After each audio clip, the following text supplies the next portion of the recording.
because I wanted to ask y'all what mixtapes would you like to see resurface that you can't get anymore? Because 𝐷𝗑𝐿 used to have heat. I'm gonna say Wiz Khalifa had a strong mixtape run early. Yep. 𝐀𝐁𝐎 was fire. Yes, sir. And the one that's released that finally came out, yes, sir, is missing some tracks.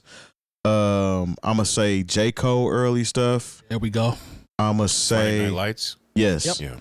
Yeah. I'm gonna say Drake early stuff. Comeback season. Even So Far Gone. Now we talking. I mean, you can't even front, honestly, when it comes to those albums. Lupe's Fahrenheit series. Yes. I'd love to see these come back. No Ceilings. Lil Wayne. Yep. I want to say 2 Chainz was dropping his True Religion series back then. That was good. You can still stream that though, can't you? I don't know. I haven't checked for it. Is that what you're asking? Like stuff that's not around anymore? Yeah, because I think I remember going to 𝐷𝗑𝐿 for stuff like what Terry is mentioning, and I'm like, I wonder if they'll bring some of these back. I wonder if I never really was a big 𝐷𝗑𝐿 connoisseur. I like was. that. I was. Yeah, I was on 𝐷𝗑𝐿. Yeah. There's a dude that had a album called Everybody's Nobody. What was his name? That sounds really familiar. That tape was fire. Those Wale mixtapes. Wale mixtapes, absolutely. That made me think of that. It's probably not who you're thinking about, but I just remember. Because of Jerry Seinfeld? Yeah, the mixtape about nothing. Well, that's back when I was calling him Whale because I didn't know how. I was like, this Whale check out this Whale dude. He's got a song with Lady Gaga. XV. Yeah. XV used to have some fire stuff on there. You know, he came back real briefly, maybe like a year ago, and dropped like 3 or 4 songs. Oh, did he? Yeah, like fresh ones. That was kind of cool. Pac Div used to have stuff on there. Pac Div. Back again. You and I, maybe? Yeah. Shouts to 𝗀 and them. Who was it? Good call. Good call. Von P and them. They were affiliated with Little Brother and them. Who'd you say? Von P. Oh yeah, Tanya Morgan. Tanya Morgan. Oh yeah, yep. They did have stuff on there. Look, and there was a Plies mixtape that I shouldn't have liked so much. Oh man! And I just remember he had a song called "Bid Long," talking about how people forget you when you go to jail. Bid long. Yeah, like your bid is long. Oh, And was it your made- lyrical excellence on Plies that? actually had some okay stuff back in the day. I ain't gonna sit here and front on him. He's hilarious now though. Yeah. He ran off on Well, a no, plug that- twice. I can't really You can't think any Steady any calling, more? I ain't calling bike. You sure? No, I mean, I wasn't like really big on like. Remember the 𝐷𝗑𝐿 Little like Brother that. mixtapes? Yeah, I mean the Injustice for All and you know. The and- Chip- Yeah, the Circus that's where I got series? Section 80. I think I got Section 80 from there as well. I definitely got Overly Dedicated off 𝐷𝗑𝐿. Meek Mill had some at the same mixtapes time, back then, maybe too. I was just super blog centric. So at that time, I got everything from blogs post 2000. So they was probably taking it from 𝐷𝗑𝐿 for sure. But my guess is they were the Charles artists Hamilton? thought- yeah, Charles Hamilton? Yeah, my guess the artist was emailing him, but Asher Roth had mixtapes on there. Waka Flocka. Yep. yeah. Early Waka Flocka stuff when he went by Waka Flocka Flame. Early Flockavelli. Gucci Mane stuff. Flockavelli was his album. Oh, that was the album. Yeah. Oh, you're right. I'm sorry. You're right. Jada Juice Man. Yeah. Oh, They had- Juice Man stuff on there. Juice Man.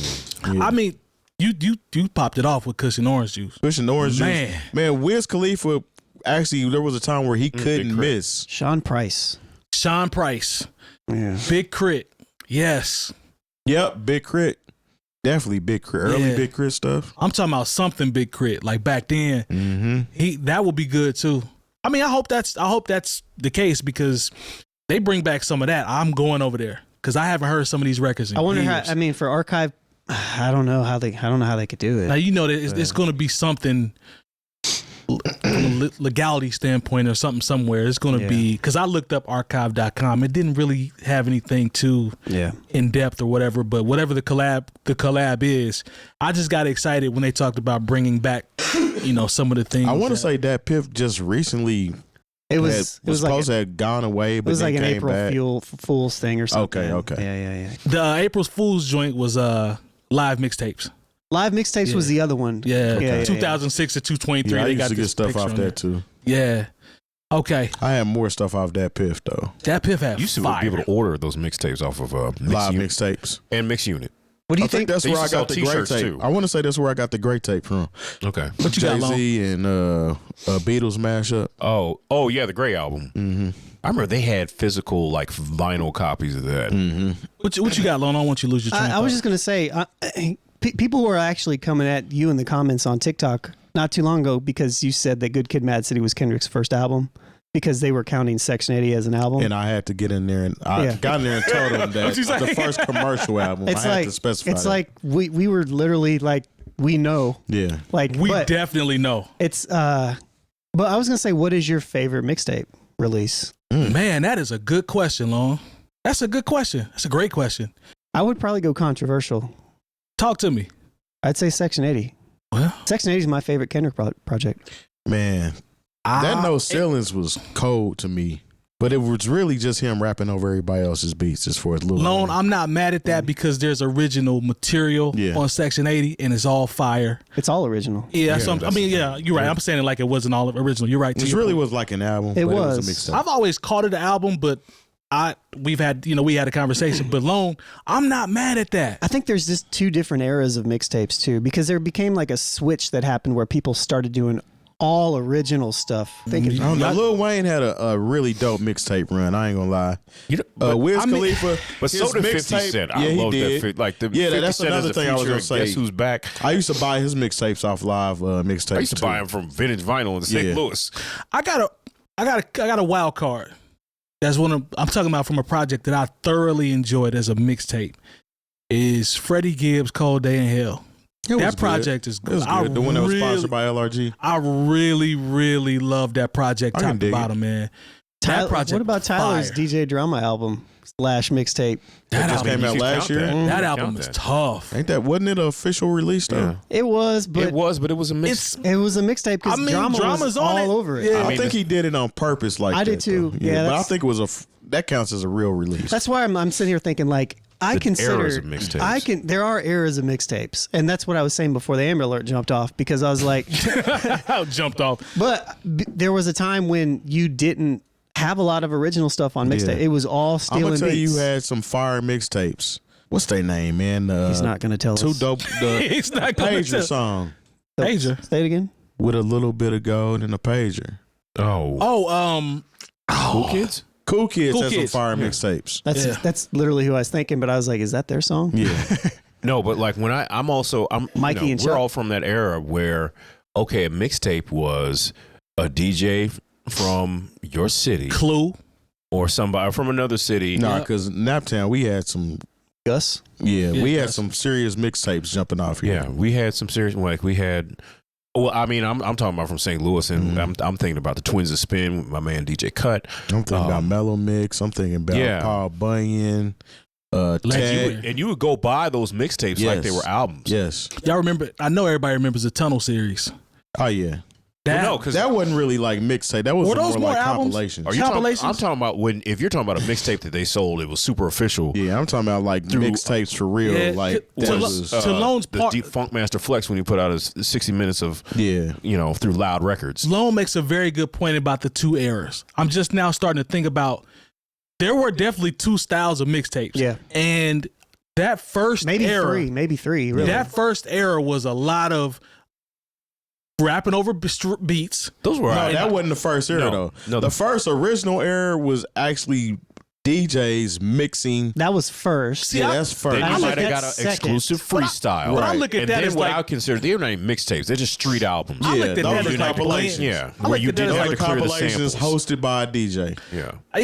I mean, blend tapes or whatever, but I'm talking about like that's the original mixtape. I'm talking about as it relates to rappers. From the Midwest, when I first think of a mixtape, I think of a DJ putting together, streaming together a bunch of dope songs behind other beats. That's my first thought of a mixtape. Right. Yeah. One of my into the 2000s, going in 2000s, that's when DJs started hosting mixtapes. Yep. Then 2006. That's more so the internet mixtape. Whereas once 50 Cent came along with his joints, it was like that's when it transitioned. That's when it transitioned to something else. I think there was a transition after that to where the mixtapes were actually albums. I think the second one that you named was the one that I enjoyed the most because I used to love hearing people just black out over whatever said beat was the hottest at the time. Yeah, their mixtapes might have been, their freestyles might have been better than what they put out on their albums. That part, like I remember getting a tape that had or a mixtape that had audio recording of who was that? It was at the state. I'm not at the station going back and forth. Game. Free and Beans. Oh, you talking about Game? Oh, You know when Free and Beans went to the when they had the radio station and With Jay Nas? Jay started gassing him up, telling Or him to you go off. talking about going against Jadakiss and them? I think that's what it was. The Jadakiss era when they were beefing. It was Jadakiss And Beans. and Beans. Yeah. Okay, yeah, that was crazy. That was whole crazy. little segment of hip hop was good. Yeah. that was good cool. for But the sport. I still my favorite time was when Mine's you would after get a blend tape. That's my favorite. You know, I'm talking to this about, day, I still try to find old mixes that I used to rock back in the day. Like I said, we have some pioneers here in the city that put out fire mixtapes, like Rusty, even Tech. Who did I say? Mellow Paul Mix, Bunyan. Paul Bunyan, DJ Gus, Don. Man, there's so many people. Top Speed really didn't do mixtapes like that, nah. But I mean, these mixtapes was so wood. These mixtapes was so fire that What about Jones? Did Jones do any? not really. He wasn't really a mixtape DJ. Nah, but when I think of a mixtape, that's what I think of first. Yeah.